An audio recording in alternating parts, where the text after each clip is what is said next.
This week on the Eldritch Lorecast. The Americans are making references I don't understand. It'll continue until morale improves. Tell us about Greyhawk, Shawn. Greyhawk was sort of the first world that was around when I started playing. Well, I'm in love with Dark Sun. Let's look at all the problematic content that was in Dark Sun. Who wants to take that one? I'm going to zip it for a minute. A Serarak, Forgotten Realms, Vecna, Greyhawk?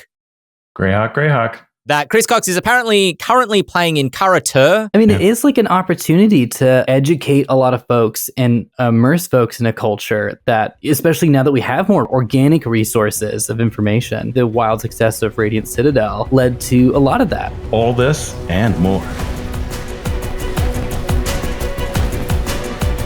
Hello, everybody, and welcome to this week's episode of the Eldritch Lorecast, the #1 tabletop RPG podcast in all the realms, and I won't hear anybody on this particular panel disagree or say otherwise. My name is Ben Byrne, joined this week by Shawn Merwin, Teos Abadia, Omar Najam. And Omar, thank you for joining the Lorecast once again. I have to ask, do you have a favorite campaign setting? I am an old school, like John Carpenter horror fan. I know this isn't the nerdiest, most hipster old answer, but I love Saltmarsh. I love a foggy, scary mystery. You've got, not to ruin anything from the get-go, but there's like a bridge with a curse. There's a monster in a house if you decided to go there. There's nobility that's feuding. I also love just grabbing a pint with the locals. So I would probably say, in a larger scale of things, I would say, Saltmarsh, or if you want to zoom out, just a weird, creepy coastal town. I love creepy. We fight so many monsters, but sometimes just being an outsider is kind of the eeriest experience. So something within those realms, I would say.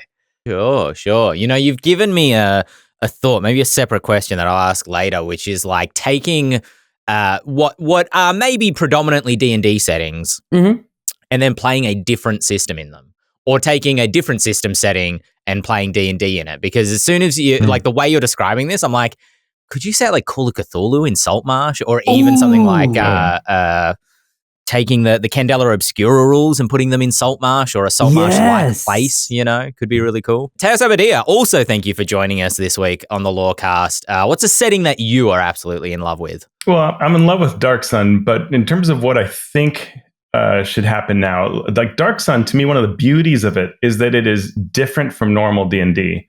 And D&D's kind of been on a different kick in Planescape and Spelljammer and stuff like that. So what I would choose for 5e right now is actually to go from the macro into the micro and give us Neverwinter, which was gorgeously done for 4th edition. Take that to 5th edition and show us how you can really do one urban location into a really awesome multitude of possibilities for DMs.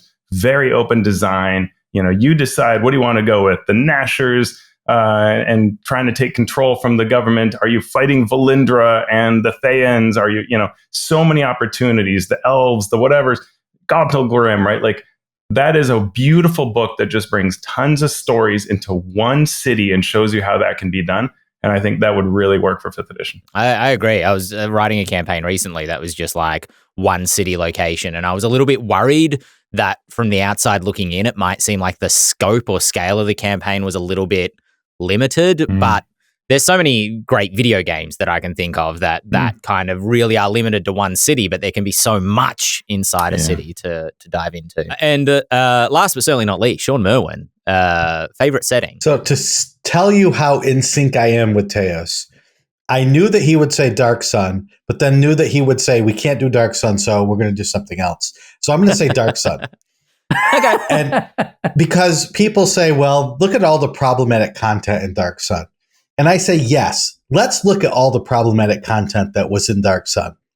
And let's dig into that. And let's bring this setting where these super powerful beings and their minions were destroying the environment and were sucking the life out of the people, whether willingly or unwillingly.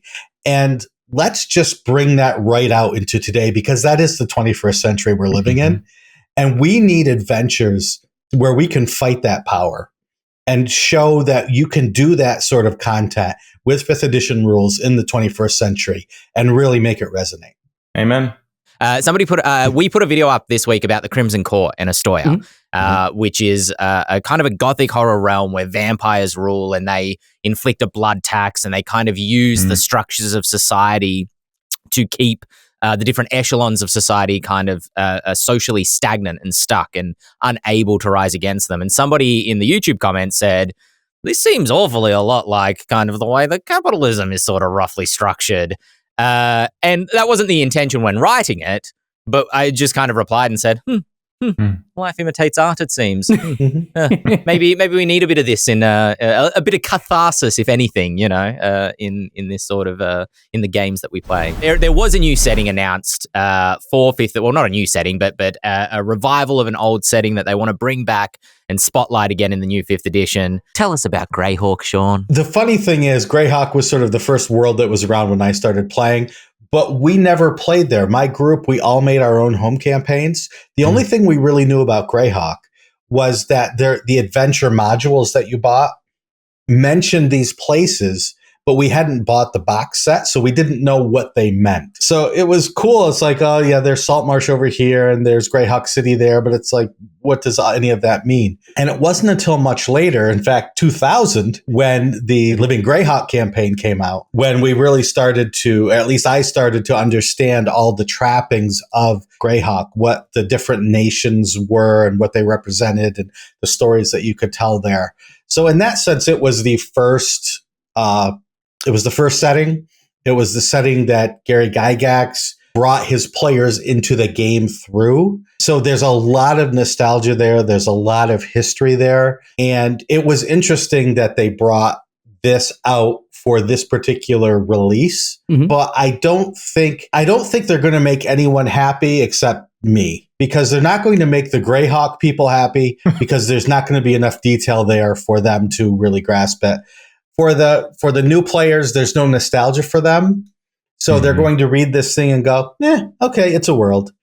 Hopefully what they use it for is what they say they're going to use it for, which is to teach game masters, to teach world designers how to lift this up from a skeletal blueprint and work with it from there. It could be really great for that, because Greyhawk was born from the idea that a DM could kind of mess around in the get and then another DM might mess around in the same setting, but it was all kind of homebrew, right? Because it was homebrewed back then. It was the first homebrew, or one of the first. When Greyhawk was written up reluctantly, because Gygax initially didn't think that a setting would sell, but then other people started doing it and he realized, well, maybe adventures and settings actually do sell.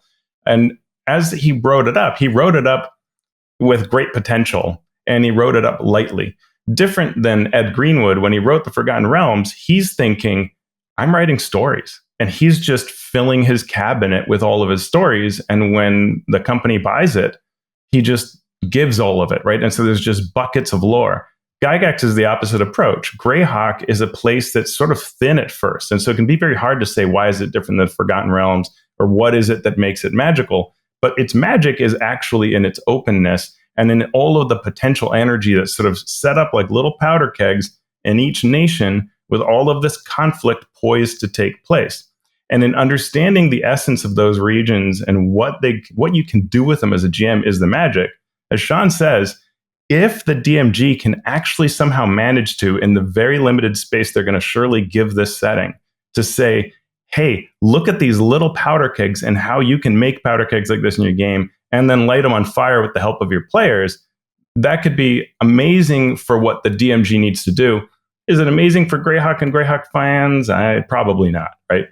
To me, what makes settings amazing is shared experience in the space, which is what Living Greyhawk gave us back in the year 2000.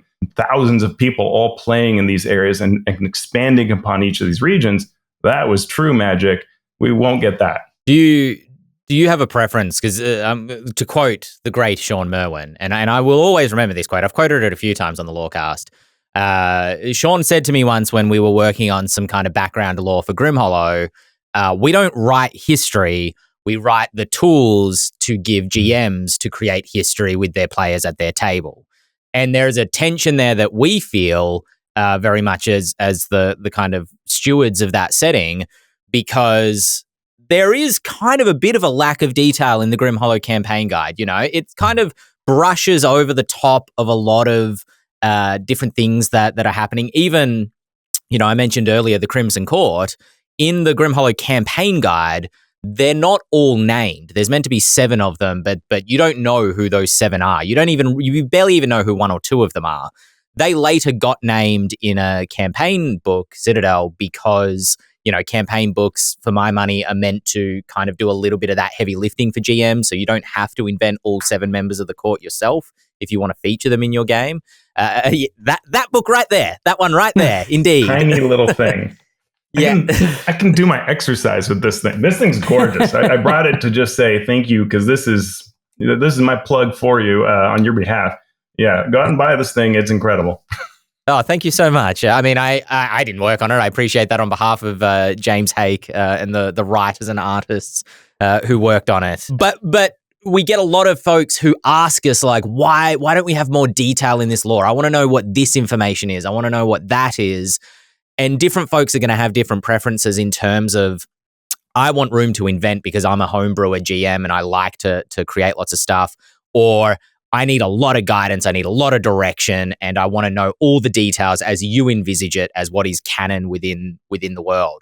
Do you have a preference about which approach you think is better for a role-playing game? Who wants to take that one? As someone who gets to just absorb a bunch of this stuff, as I get to be one of the kids in the Willy Wonka factory in this conversation, the more clay on the table for me, the better. Where if there is, characters who just want to run through and do something very quickly and not spend a lot of time at the shops, and they just want to get to that adventure, then great, you can blast through, and there is that sort of the rails on which to keep that action going, that it doesn't feel stagnant. At the same time, some of my favorite sessions I've ever played have just been the shopping montages where we're going around and it's just it activates my little Disney Imagineering brain where I'm like, of course, in this environment, these are the foods that would be offered, that these are the festivals coming up, that this is how people speak. These are the different, groups in society. So I don't know. For me, I kind of think more is merrier in the grand scheme of things. And, it's kind of up to the design of how you relay that information, because it can get a little clunky. But I kind of like when a player's like, wait, I'm sorry, can we grab a drink here at this tavern? And I'm like, oh, absolutely. Let me tell you the bartender's name. Let me get you a bunch of information about this. What seat do you sit at? Oh, you made a wrong decision. You don't want to sit next to that guy. So I'm kind of more is merrier personally on the player end of things. You can have too much that scares you, right? And if I look at a lot of Forgotten Realms products, like something like Cloak and Dagger, the Drizzt Do'Urden books, any of those source books that tell you all you need to know about whatever, the Cult of the Dragon, the Harpers, whatever. It's so much lore that it's like you're reading a story and you don't know what to really necessarily do with it. And sure, you can pick some stuff out of it, but it's hard to work with that much. And you start getting intimidated to where you think that if one of my players read this, they probably know more than I do. They'll probably remember more. And so you feel like you're not in control, right?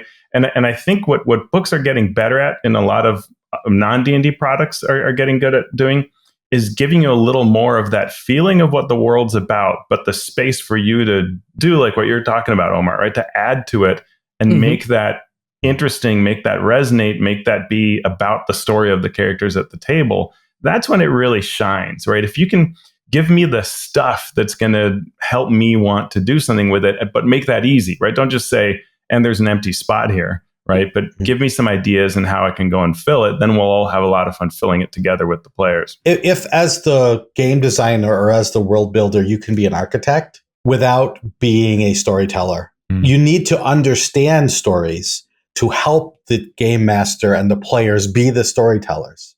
We can, as world builders, do a better job in our books of saying, here's the blueprint, here's how you use the blueprint, but you fill in those blanks. You pick the colors of the wallpaper. You pick the type of curtains that you have.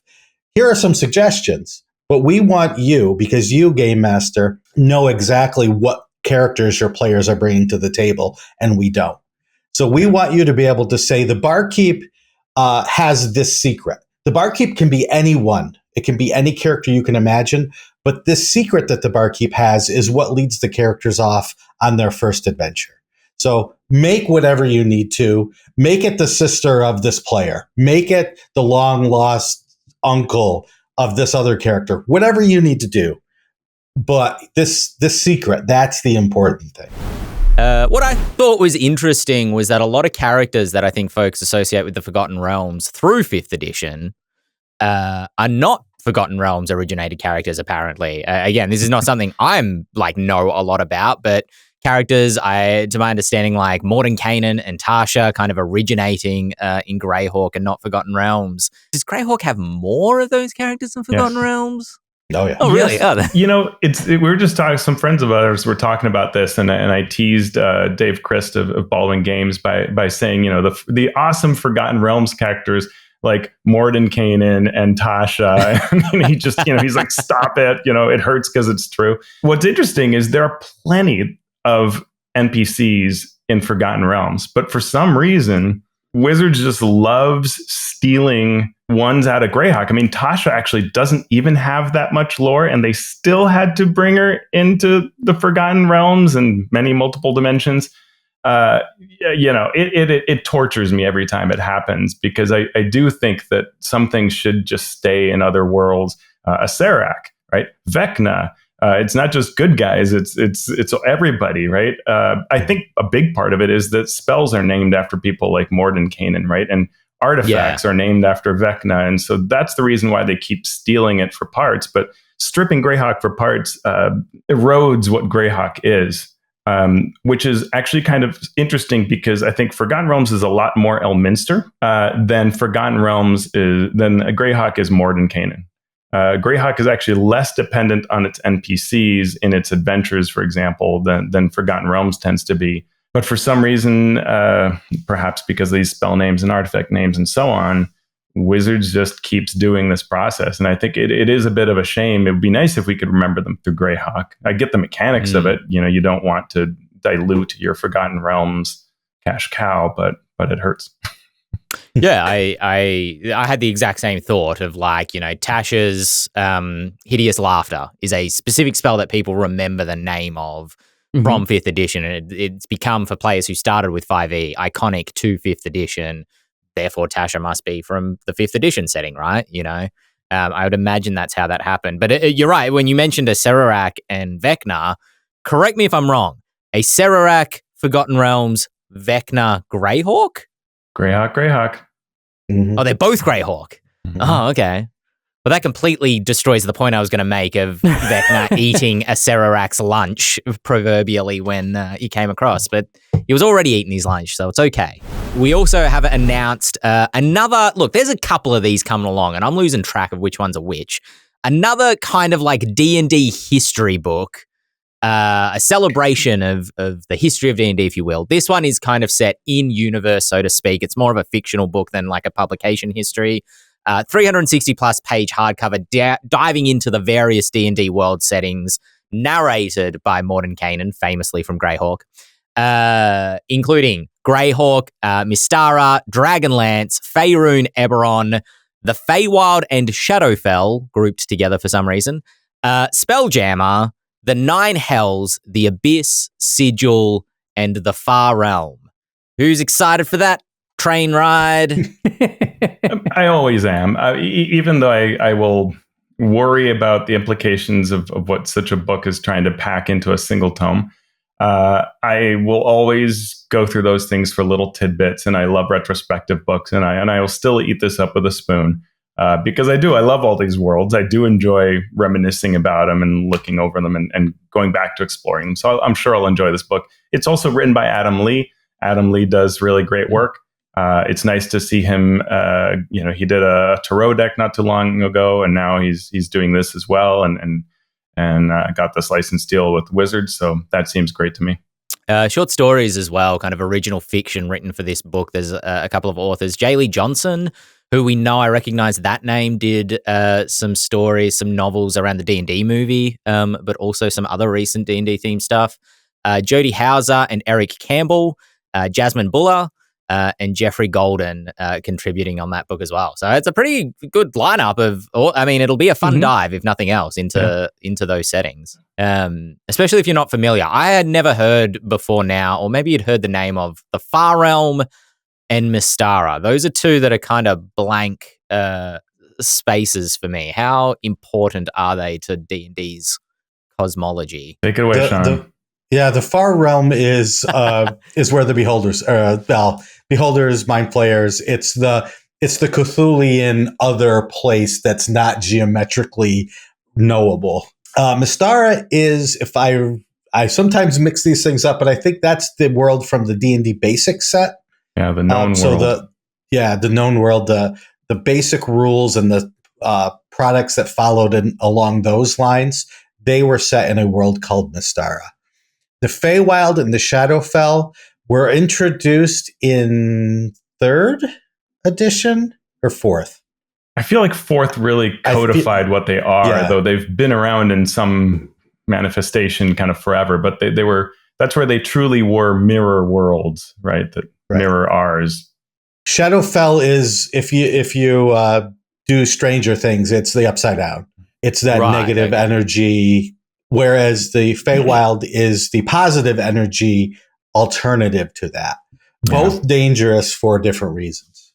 Well, that's why I was surprised to see those two listed here. The Shadowfell I associate much more with the Forgotten Realms as a 5th edition baby, so to speak, 5th edition of the 5th generation, if you will. But the Feywild's an interesting one because, again, to harken back to Grimhollow, we get asked a lot, what does the Feywild look like in Grimhollow? Because the Feywild I had never thought of as a setting in its own right, as much as a place that exists in some capacity in other settings, such as, the heavens, the hells, above and below the mortal plane, in theory. Everybody assumes there must be a Feywild because there are Fey. Is there a canonical Feywild, or is it just whatever makes sense for the Fey of a given setting? 4E did codify, it has a whole book, Heroes of the Feywild, which kind of codifies their current view and sort of what are the princes that are involved in it. 3rd edition did write about like the various Fey princes that lived in that area. I forget if they used the term Feywild. I think they did, but it was a little looser than it is now. The kind of more original thing is the idea that there would be sort of Fey pockets, right?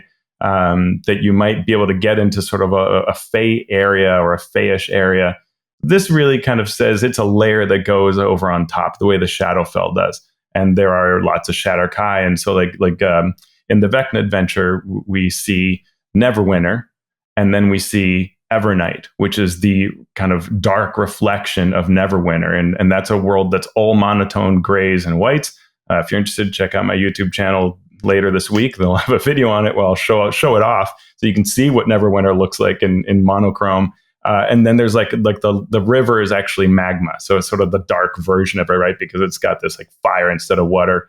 And other aspects like that, a night market where they trade in souls and things like that. So, and then the Feywild would be, the market would be overgrown and vibrant, and wild creatures from both, the evil, the unseelie, and the seelie Fey would be there, and that kind of thing, right? So it is actually a really nice tool for telling stories, because you can so easily drape over what's known, but it becomes unknown and changed, right? And then I think from Wild and the Witchlight, most folks are sort of familiar with the Fey rules, that the idea that people treat you differently, what you do matters, if someone gives you a gift and what that means, and these kinds of things, right? So there are those kinds of rules in both realms that make life interesting and change it up. Have you journeyed to the Feywild much, Omar, in games that you've featured, or like what is the Feywild for you? It's the way that it's played for me in the games I've gotten a chance to sort of dabble in that world is when we really want to ratchet up the emotions and push people to the breaking point or reveal a really big secret. It is kind of like exactly like you were saying, like it is an unknown variation. And so we kind of get to Alice in Wonderland tumble upwards in a way. Right. And it's really fun because it's, kind of to touch on the previous topic of conversation, that like it is a realm where you do get to sprinkle in a lot of your own stuff as you go through. We have like the basic foundation of a playground, and then we can kind of emotionally construct out of that for the storytelling. And so for me, it's usually been a place where we're wandering around, someone breaks a piece of twine by accident, and suddenly, a la Doctor Who, we're like in a space where like we got to solve our dynamic as soon as possible because we're not quite sure what the rules are as characters. So for me, it's always a lot of scary fun. That's what these sort of like higher and lower realms are. Well, speaking of higher and lower realms, this is a little bit of news that has a little bit of my uncle works at Nintendo energy, but we're going to take it. So take it with a grain of salt. But it was reported on EN World as well, so they seem to trust that there's some veracity to it, and there's no reason to think why not, aside from the fact that it just came from a Reddit post. Apparently, Chris Cox, famous CEO of Hasbro, former president of Wizards of the Coast, and target of much internet ire, was in a small group investor meeting, I think of about 9 or 10 people, it was described as, with some Hasbro investors, talking about investor stuff. But one of the investors happened to be a fan of D&D and the Forgotten Realms specifically. And so a couple of little tidbits came out of there that, you know, are somewhat interesting. Primarily, that Chris Cox is apparently currently playing in Kara Tur, which is a setting that is part of the Forgotten Realms, to my understanding. I had to Google this, full disclosure, because I was not familiar with Kara Tur. But Chris Cox kind of saying, and, you know, it seemed a little bit offhand. I wouldn't take this as like, oh, there's going to be a Kara Tur book next year, but just saying that they would love to see a little bit more spotlit, seeing that part of the Forgotten Realms or that setting spotlit a little bit.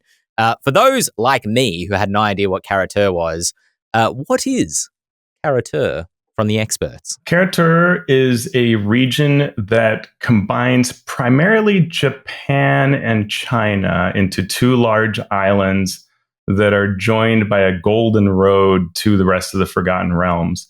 They lie, believe it or not, to the east. And if you talk to the designers of Kara Tur, it's very clear that this setting was built with a lot of love and good intentions.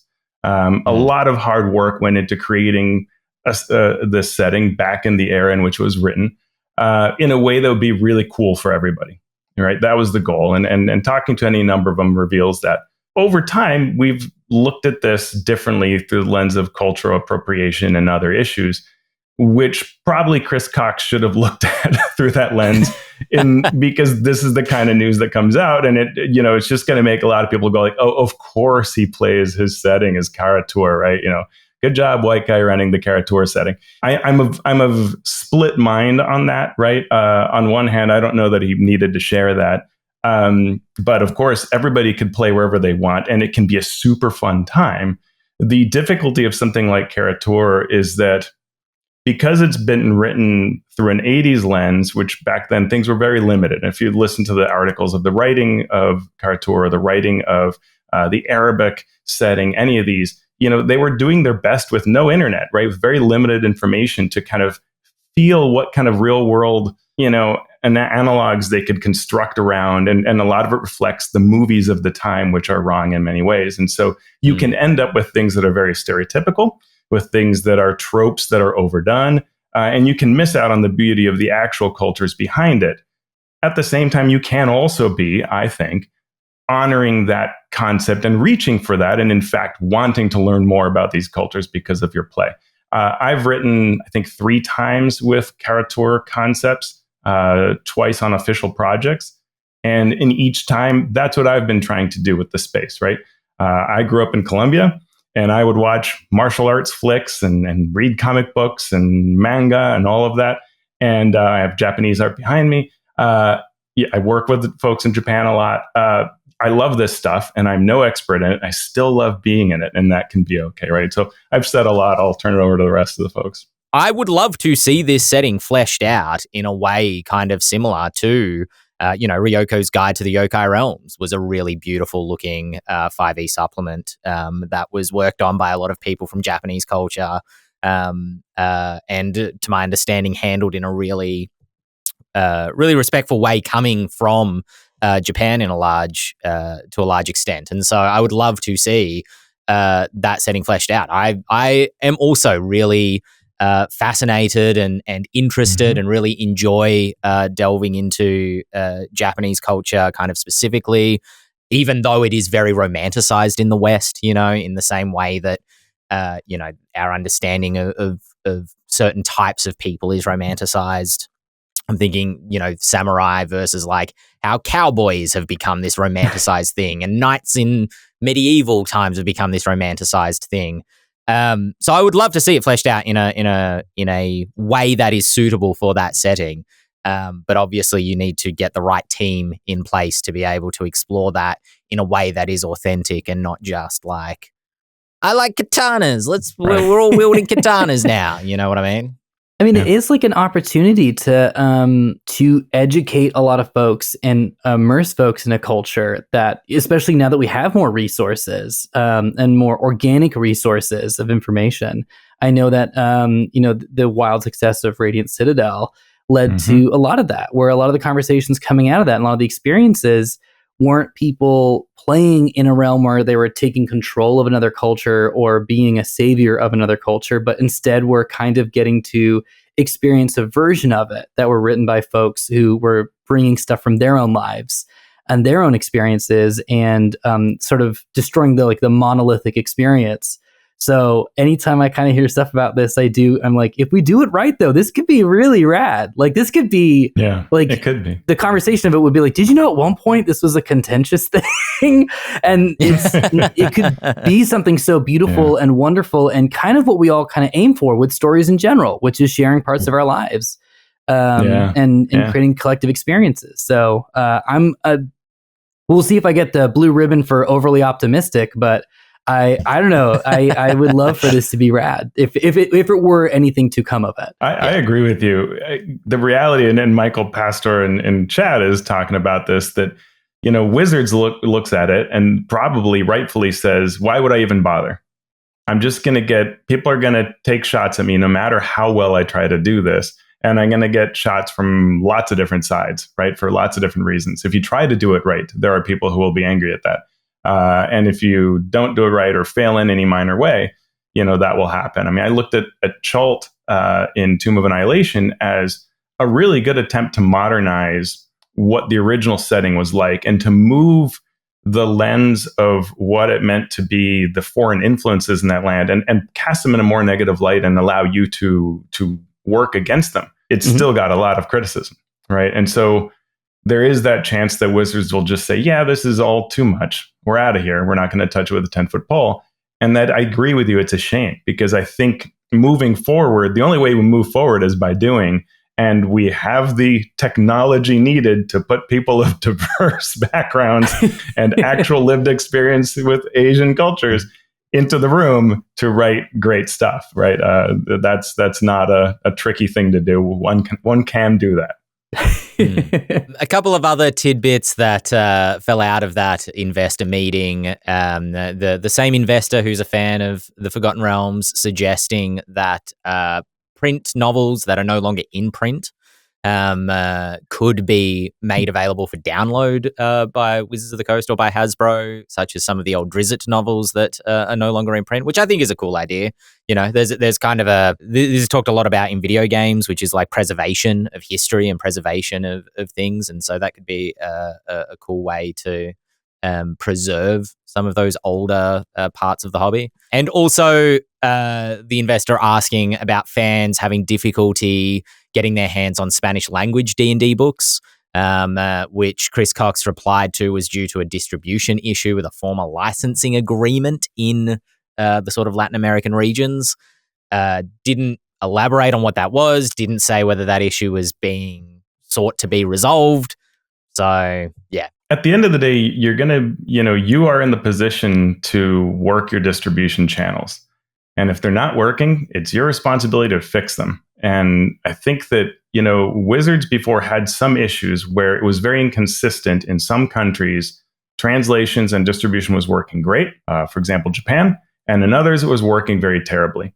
And so they decided, well, we'll take it all away from Gale Force 9, who we had outsourced this to. We will now own it. And them owning it has not really been a vast improvement.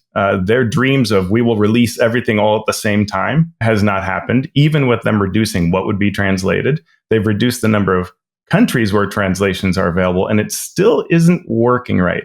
And I don't care what your distribution excuses are, get it done, right? If you're going to actually commit to this, get it done. But even more importantly is take a step back and look at what it is that you're selling in these various regions. And instead of just concluding, oh, folks in Brazil aren't purchasing this, so we're going to stop Portuguese, think about what will actually sell there, because the market, to widen the market, one must address that $60 books don't fly in most of the world. And if you want D&D to exist in most of the world, you can't just be translating $60 books. That will only work in a handful of countries or regions. Yeah, that's a really good point. I think a lot of people would consider just make the books in, the languages of the region, and that will make the book accessible. But it's like, no, that's not the point. A $60 book is something you have to save up for months and months and months in a place like Colombia, and that's just not going to, distribution issues aside, it's just not going to move product. It's not going to get to fans. It's not going to build a strong base that pay for products, right? Because it's just unaffordable at that level. Only foreigners will purchase it, or people who have inordinate wealth will purchase it. Well, that being the news of this week, very settings focused for the last week until we get scooped by Mastering Dungeons this week again. If there's something you don't know, tell me. Let us jump on and dip into the email bag, so to speak. podcast@ghostfiregaming.com is the address to send emails to if you want to send an email to us, and I will take them and I will read them and I will read them to the folks here, and we will get answers for your questions. The people demand answers. Starting with Andrew, who's asking about rubber band mechanics, in quotation marks. That's where I put them, in quotation marks. This apparently came up off a conversation on Mastering Dungeons, funnily enough, so it's fortuitous that it's on this episode of the Lorecast that we got to this question, asking, do we like rubber band mechanics such as blue shells and chain chomps in Mario Kart? The idea being that if someone's like really far ahead, they're really winning at a game, there's some mechanic that will bring them back into the pack and stop them getting too far ahead. And on the flip side of that, if anybody's doing too badly in the game, there's some sort of mechanic that will bring them back into the pack so that they don't feel like they're just losing upon losing upon losing.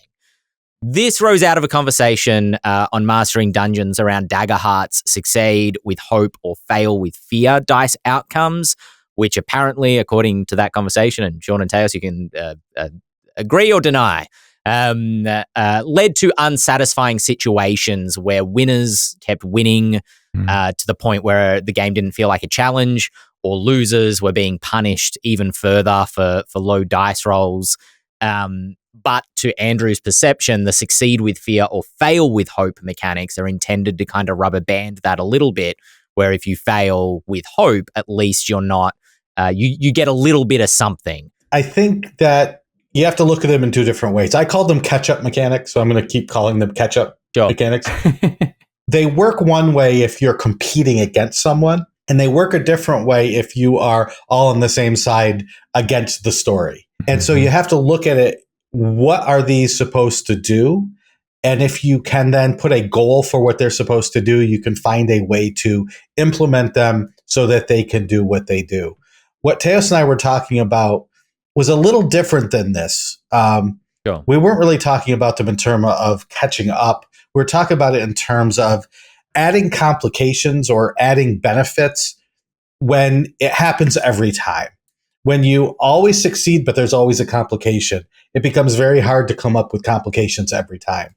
When you fail, but get a boon every time, it's hard to come up with a boon every time. So that was the problematic nature. And it's not just Daggerheart, right? It's a lot of different Powered by the Apocalypse games, or the Edge of the Empire.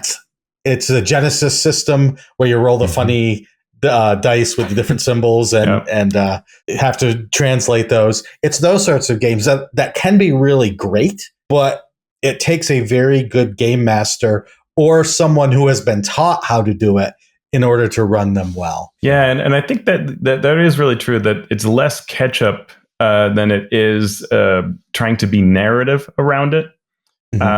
What maybe the reflection of that comment's reflecting probably on, I had a game that I played on D20 Play where, as it just happened to be, we either failed at our role or we succeeded but with fear. And both of those cases generate the ability for the GM to take an action. And so the GM, who was still getting to know the system, would basically act after each of us, even though in theory it's a very fluid initiative and, we could go as many times as we want. We couldn't even get, it felt like molasses because we would just even try to do a thing, fail or generate fear. The GM would now be empowered to take an action and beat us up a bit. But what we're all learning, including that same GM, as we've been having conversations in between the games, is that, actually, the game is giving the GM a lot of capabilities with which to catch up or narrate if desired, but you don't have to. And the game may actually give you the ability to completely TPK the party, but that's not the point. It's not like in D&D where you must do the optimal moves to the monster.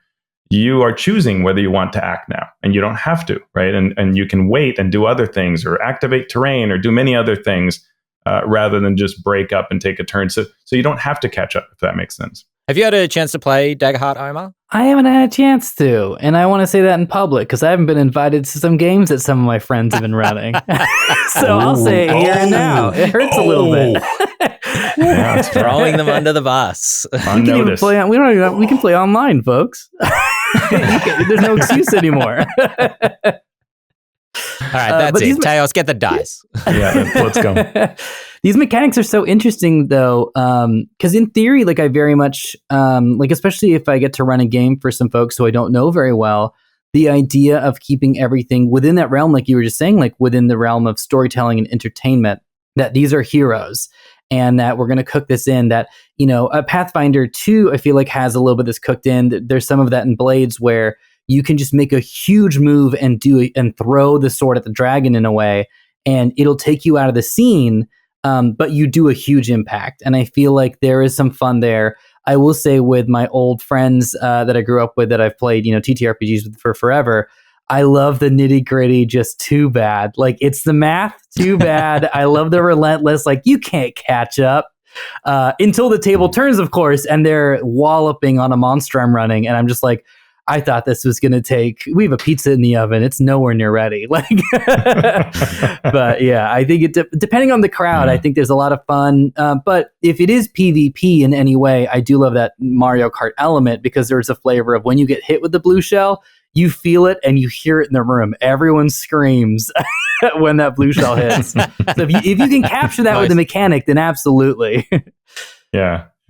Yeah, I think I would see this being most useful in a war game, right? I play Infinity, and Infinity is a game where if you start losing badly and your opponent just runs away with the dice rolls, it can really start to feel bad. And I would appreciate some sort of, the dice mechanics themselves are meant to be, I suppose, a rubber band mechanic because Infinity can have moments where the game flips because the luck just, the winds change or something, and you're able to claw some sort of victory back.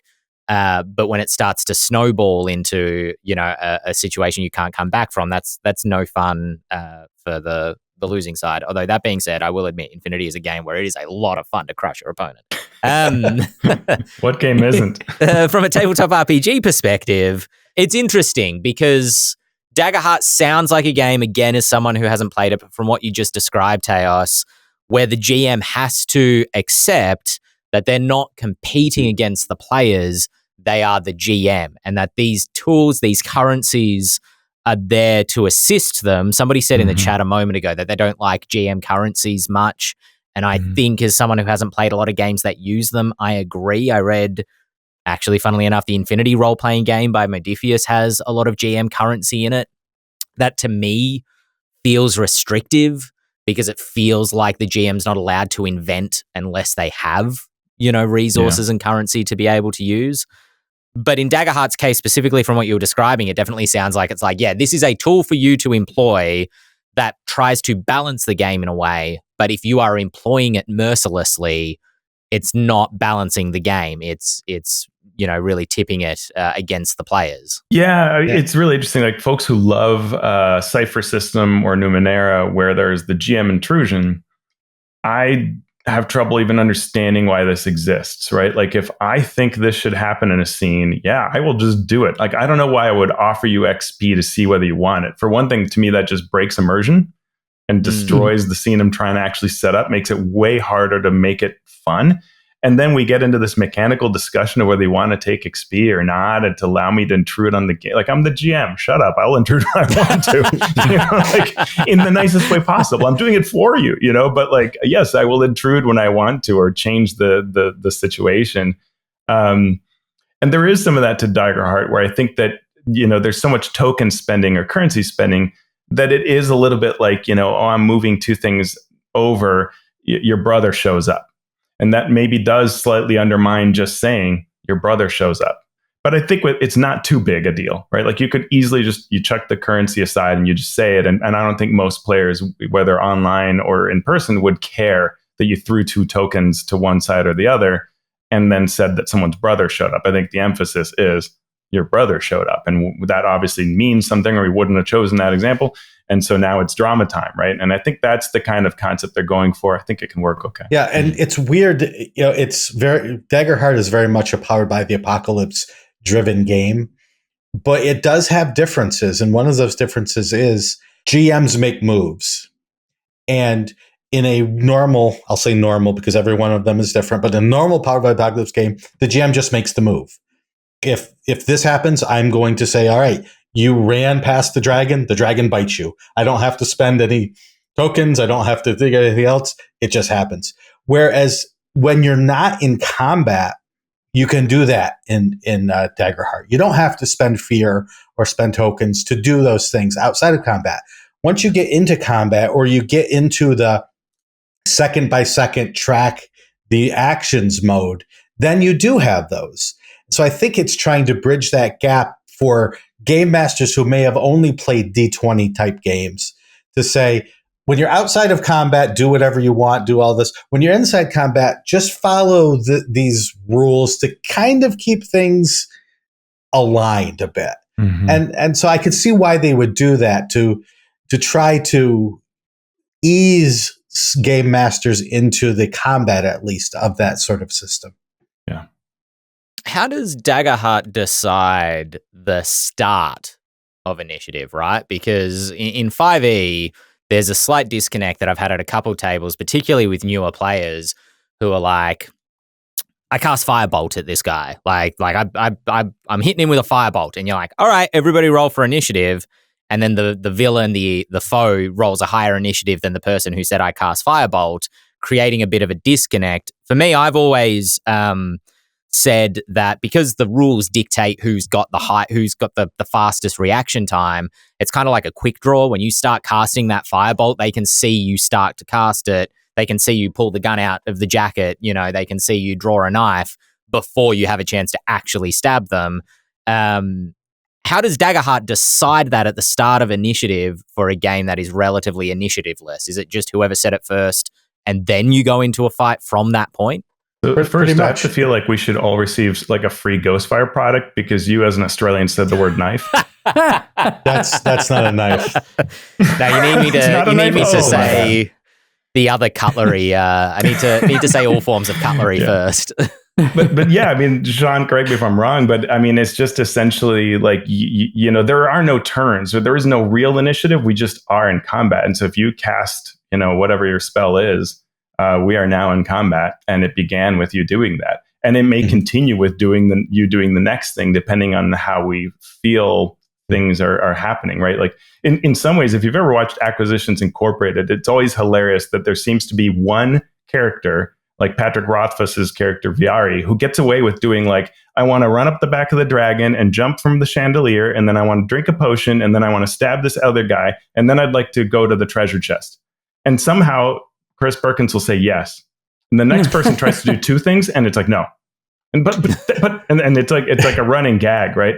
But it's because what Patrick comes up with is very fluid, linked things that have kind of a theme to them, right? And that's what these kinds of games are trying to reward. And so if you're going to come up with like 3 things that you're doing that all seem connected, fine, go for it. Let the fiction guide the play. If in the fiction I'm the one that says I cast fireball, then I have cast fireball. Yeah, or I throw open the chest and I cast fireball. Well, you can do both things, Right. But if you just said the one, well, you do the one, and it's an interesting the kind of thing that if you haven't played those kind of games, then it will take you time to feel comfortable with it because it's going to feel strange. And they do have an optional rule where you can have 3 goes, and every time you do an action, you toss one aside, and when everybody has spent 3, then you get them all back. But until then, like if I take all 3 of my actions in a round in a go, I have to wait till everybody has spent theirs before I can do that again. So that's a way to keep people a little bit in control as an optional rule. We'll get to get to the heart of the question that Andrew asked, like the real core of it. Blue shells in Mario Kart, great mechanic or absolute horror? What do we think? As someone who's terrible at that game, it doesn't even matter. I'm going to be in last place. You could throw every nuclear war could happen in front of me, and I would still somehow come in second. Sure. To an empty motorcycle. So it's great because the point is that a perfect run can and should be ruined, even when you did everything right. That is the point, because we are all laughing in the room and yelling at each other and complaining about this game. If this game was a little less that, then it would be atrocious because it's just too strong an effect. That's my view. Omar, do you enjoy a good blue shell, or are you good at Mario Kart? A sibling of mine one time was in the lead, got an item, got a blue shell, dropped back. I wasn't paying attention to this is N64, so everyone can see everything. Right. I wasn't paying enough attention. I went in first and went, I've cinched this. And I got hit with the blue shell. And so for that strategy alone, as bruised as my ego is, I do have to respect the blue shell. Yeah, okay, fair enough. Respect it. It's almost a Machiavellian blue shell. and if you can dodge it with a mushroom, then you feel really good. Yes. And that's the thing, right? But all of these games we're talking about, whether it's Mario Kart or a role-playing game, it's about the story. Yeah. Mm-hmm. And you want the drama of the story. And if there's no conflict, if there's no way you can lose, if there's no hurdle in your way, then it's not really a story. It's just a process. Yeah. So we want that. We should, if we want a good story, want that tension and want that possibility that something is going to go wrong. Jumping to close this episode of the Lorecast out, Wade's question, which I just think is a fun question. How do you approach food in your games? Is there ever a mechanic like in Breath of the Wild or Dungeon Meshi, a Shambling Mounds vegetarian? Do you have lines you wouldn't cross, i.e. would you eat an owlbear but not a blink dog? Does it make a difference if they tried to eat you first? Oh, that last question is very interesting. It kind of balances the playing field a little bit, doesn't it? As a Star Wars fan, one thing about Star Wars that always is difficult is how freely they can attack beasts and consume beasts in that universe. And so I feel like I'm always almost trying to Star Trek my way out of that whenever I get to run something where I'm like, this was very ethically sourced food, like however it is. There's a magical replicator of sorts.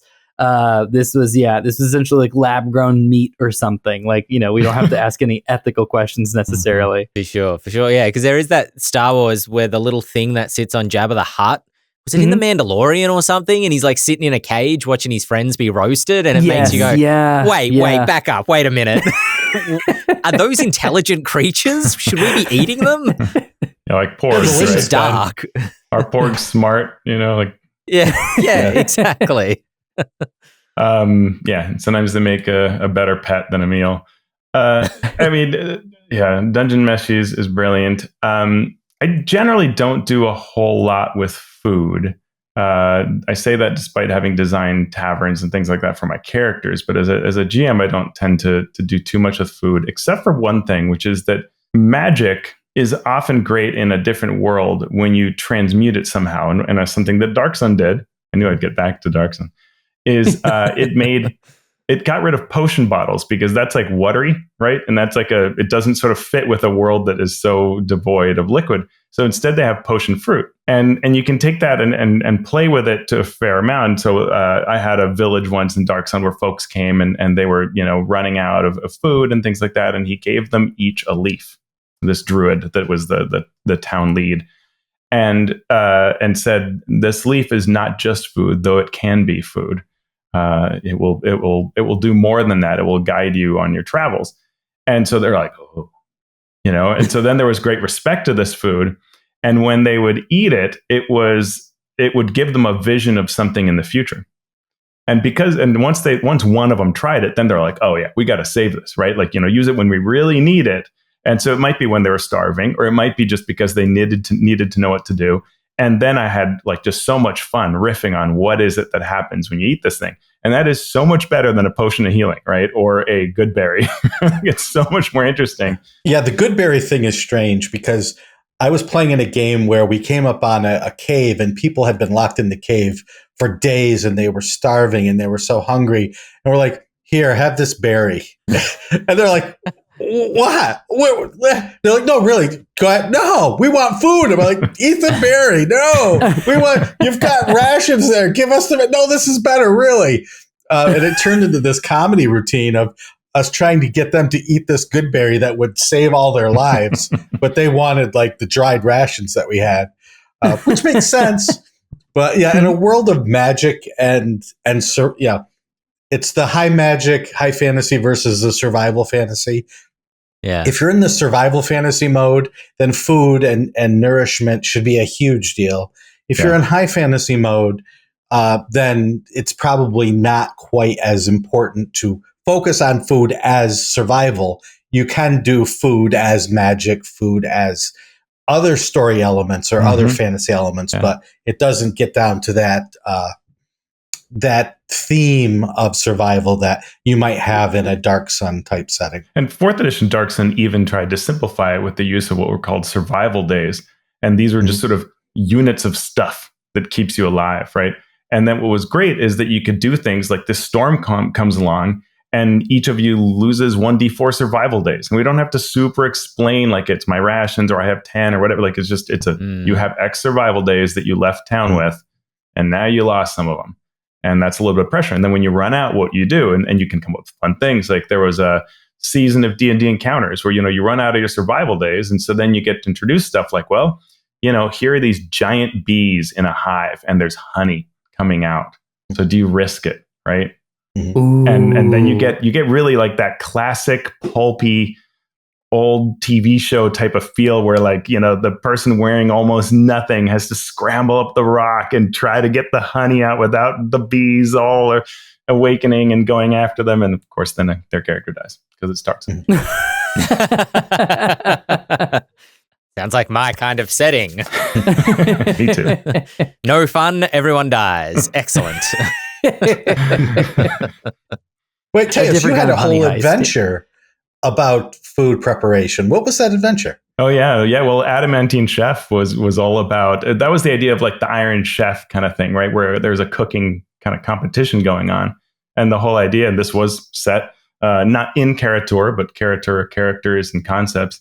And so the idea was, when something goes wrong with this person's cooking competition and you're asked to help out, and you've got to go fetch ingredients and figure out who's behind all of this. And then at the end of it, help make the meal, that kind of thing. And there's a food fight because that's how such an adventure should end.